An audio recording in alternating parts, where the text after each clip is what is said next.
अमरावती जिल्ह्याचे पालकमंत्री अमरावती दौऱ्यावर असताना त्यांनी काँग्रेसवर एक टीका केली की काँग्रेस ही रिटायर्ड झाली आहे. मला त्यांना सांगायचं आहे की काँग्रेस ही चळवळ आहे आणि ही न संपणारी चळवळ आहे. असे कित्येक लोक येऊन गेले आणि कित्येक लोक चालले गेले, पण काँग्रेस संपलेली नाही. याच्यावरून मला असं त्यांना सांगायचं आहे की ही असं बोलणं त्यांच्या वैचारिक पराभवाची त्यांची पावती आहे.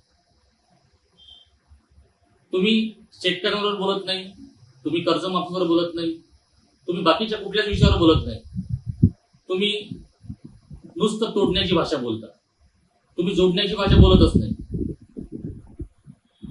म्हणजे इतकी लाजिरवाणी गोष्ट आहे की तुम्ही अमरावतीचे पालकमंत्री आहात.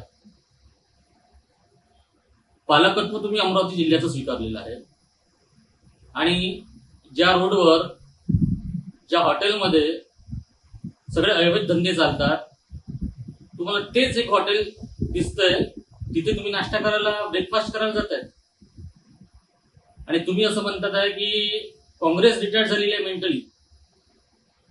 पालकमंत्री साहेब, मला तुम्हाला सांगायचं आहे, तुमचं असं बोलणं योग्य नाही.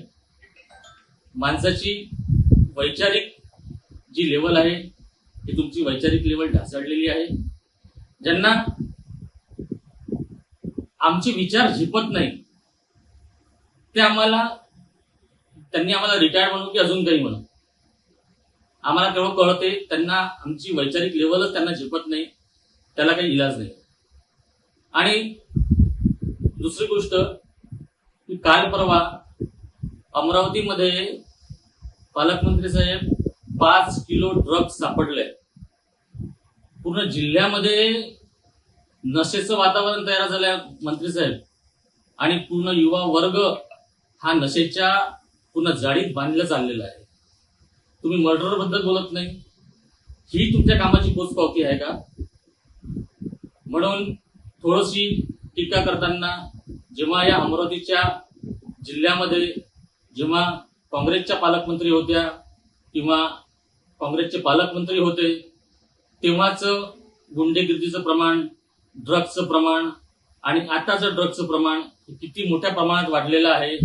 तेव्हा किती प्रमाणात होतं, आता किती प्रमाणात आहे, तेव्हा होतं की नव्हतं, याचा थोडासा तुम्ही विचार करायला पाहिजे आणि नंतरच आपलं उत्तर द्यायला पाहिजे.